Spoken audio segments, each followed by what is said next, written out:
नमस्कार, बहुत स्वागत है आपका। सुबह 10:30 बजे के बुलेटिन की शुरुआत पश्चिम बंगाल से आ रही बड़ी खबर के साथ कर रहे हैं। ममता के गोत्र बताने पर गिरिराज सिंह ने पलटवार किया है। हार के डर से गोत्र कार्ड खेल रही है ममता बनर्जी। मुझे अपने गोत्र बताने की जरूरत कभी नहीं महसूस हुई, न पड़ी जरूरत पड़ी। कई रोहिंग्या और घुसपैठियों का गोत्र तो शांडिल्य नहीं था। गिरिराज सिंह ने यह सवाल किया। ममता ने नंदीग्राम की जनसभा में अपना गोत्र बताया था। ममता ने कहा कि एक बार मैं त्रिपुरा गई थी, वहां पर मुझसे पंडित ने गोत्र पूछा, मैंने मां माटी मानुष कहा, लेकिन वैसे मेरा गोत्र शांडिल्य है। बस ममता बनर्जी का ये कहना था, जिसके बाद गिरिराज सिंह ने ममता बनर्जी पर पलटवार किया। मैं समझता हूं कि मुझे तो कभी गोत्र बताने की जरूरत नहीं पड़ा, मैं लिखता ही हूं। लेकिन ममता दीदी मोदी जी के डर से चुनाव हारने की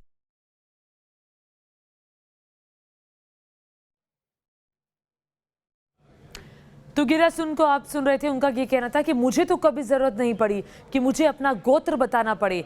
और सीधे तौर पर गिरिराज सिंह ने निशाना साधा है ममता पर, यह कहते हुए कि देखिए अब गोत्र की जरूरत पड़ रही है ममता बनर्जी को, क्योंकि उनको हार का डर सता रहा है।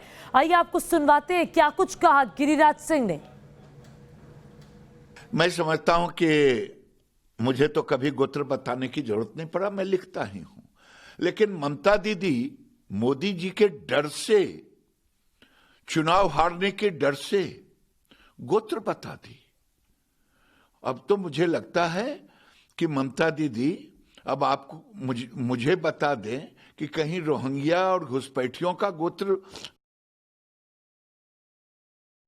तो गिरिराज सिंह कह रहे हैं कि कहीं रोहिंग्या और घुसपैठियों का गोत्र तो शांडिल्य नहीं है। और इसके बाद इससे पहले ममता बनर्जी ने ऐसा क्या कहा था जिसको लेकर सीधे तौर पर गिरिराज सिंह ने ममता पर निशाना साधा, जरा ये भी सुन लीजिए। तो ये आपको सुनाएंगे कि आखिर ममता बनर्जी ने क्या कहा था, क्यों उन्होंने बताया कि मेरा गोत्र शांडिल्य है। हालांकि मुझसे जब पंडित ने पूछा तो मैंने मां माटी मानुष कहा। उसके बाद ममता ने कहा कि मैं बता दूं कि मेरा गोत्र शांडिल्य है। और ममता बनर्जी का ये कहना भर था कि उसके बाद से ही ममता बनर्जी पर बीजेपी निशाना साध रही है। सबसे पहले गिरिराज सिंह ने पलटवार किया और गिरिराज सिंह ने कहा कि ममता बनर्जी को अपनी हार दिखाई दे रही है, अपनी हार दिखाई दे रही है और इसी के डर से ममता को गोत्र बताने की जरूरत महसूस हुई।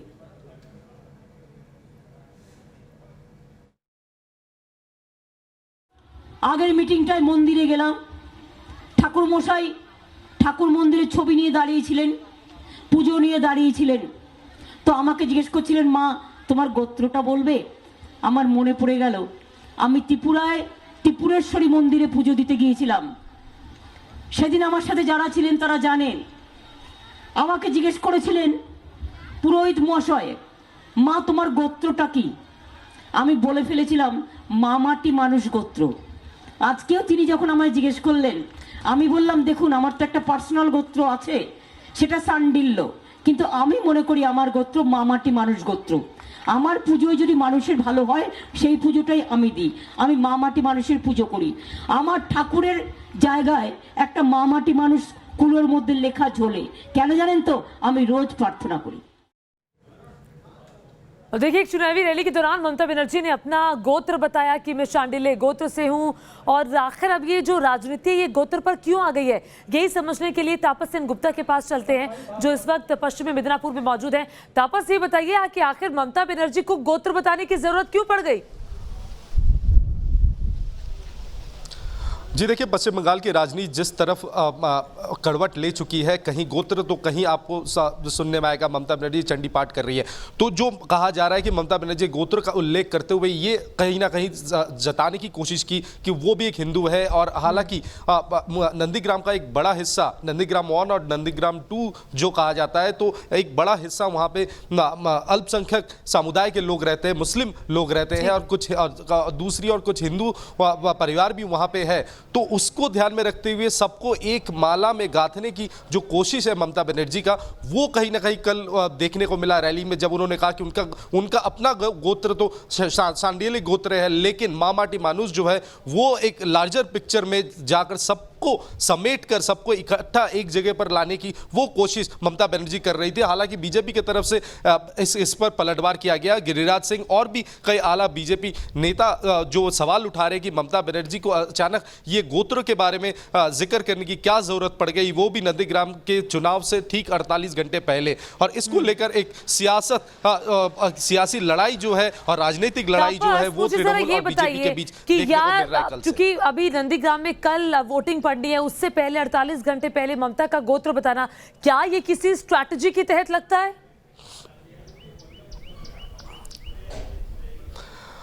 जी देखिए, पिछले कुछ महीनों से आप देखेंगे ममता बनर्जी को तो कहीं ना कहीं अपने हिंदुत्व के छवि को बेहतर बनाने की हर मुमकिन कोशिश ममता बनर्जी कर रही है। और नंदीग्राम में जैसा मैंने कहा कि हिंदू वोट और मुसलमान वोट दोनों ही वोट काफ़ी इम्पैक्ट डाल सकता है दोनों ही पार्टी के लिए, चाहे वो बीजेपी हो या फिर तृणमूल कांग्रेस हो। और एक कोशिश है ममता बनर्जी की तरफ से कि अपने जो हिंदू वोट बैंक है उसको कंसोलिडेट करने के लिए, चाहे वो आप जितनी बार चंडी पाठ करेंगे या फिर अपना गोत्र बताएंगे, कहीं ना कहीं लोगों के मन में, खासकर गाँव के लोगों के मन में जो एक असर डाल सकता है, उसकी एक पूरी जीतोड़ कोशिश ममता बनर्जी की तरफ से किया जा रहा है। और इसी को लेकर कहीं ना कहीं राजनीतिक विवाद भी रखने की कवायद है, चंडी पाठ करना, फिर गोत्र बताना, कलमा पढ़ना। बने रहिए तापस आप हमारे साथ। कल बंगाल की सबसे हैवीवेट सीट यानी कि नंदीग्राम की सीट पर वोटिंग होनी है, जो तय करेगी कि आखिर दीदी की सत्ता को नंदीग्राम ने कबूल किया या फिर कमलधारी शुभेंदु अधिकारी के परिवर्तन को। नंदीग्राम के इस बैटल की बिहाइंड द कर्टन स्टोरी भी है जो बताती है कि कैसे नंदीग्राम में बीजेपी ने एक एक करके दाव खेले और इस चक्रव्यूह में दीदी ऐसी फंसी कि उनके लिए निकलना अब मुश्किल हो गया है। बीजेपी का दाव नंबर 1, नंदीग्राम में दीदी को चुनौती। बंगाल की पॉलिटिकल हिस्ट्री में हमेशा कैंडिडेट और सीट के रिश्ते में ममता बनर्जी के नाम के आगे कोलकाता की भवानीपुर सीट ही लिखी गई। भवानीपुर को दीदी का गढ़ माना जाता था, लेकिन परिवर्तन का परचम उठाए बीजेपी जब बंगाल के मैदान में पहुंची तो दीदी को सीट से लड़ने का चैलेंज दिया गया, जहां से टीएमसी को पॉलिटिकल फ्लेम मिला था, यानी नंदीग्राम। जो कमल का प्रार्थी होगा उसका वहां से जिताना का जिम्मेदार शुभेंदु अधिकारी। दीदी का पास तो 62,000 का ऊपर डिपेंड करते हुए खड़ा होने का बात बोला। मेरा पास तो 2,13,000 है जो जय श्री राम बोलता है। उन्होंने उस रैली में बोला नंदीग्राम में जय श्री राम नहीं चलेगा। इस तरह का नारा देते हैं, उसका नंदीग्राम का लोग जब चुनाव आएगा मुंह तोड़ जवाब वोट का मशीन में देगा। बीजेपी का खुला चैलेंज था। खुद को बाघिन कहने वाली दीदी ने चुनौती को स्वीकार किया और नंदीग्राम से मैदान में उतर गई। बीजेपी का दाव नंबर 2, नंदीग्राम को हाँ, भवानीपुर को ना। दीदी ने नंदीग्राम का चैलेंज तो कबूला, लेकिन अगली बार पास से फेंके गए तो एक और चैलेंज बीजेपी ने सामने रखा। बीजेपी ने दीदी से फिर कहा, हिम्मत है तो एक ही सीट से लड़ो और जीत के दिखाओ। दीदी ने एक ही सीट पर लड़ने का दम भरा, बिना ये ख्याल किए कि नंदीग्राम अधिकारी खानदान का गढ़ है। नंदीग्राम के नजदीक काठी से शुभेंदु के पिता शिशिर अधिकारी सांसद हैं। खुद शुभेंदु अधिकारी नंदीग्राम से 2016 में विधायक बने। तकरीबन 3 दशक से अधिकारी परिवार नंदीग्राम के पॉलिटिकल मैदान का सूरमा बना हुआ है।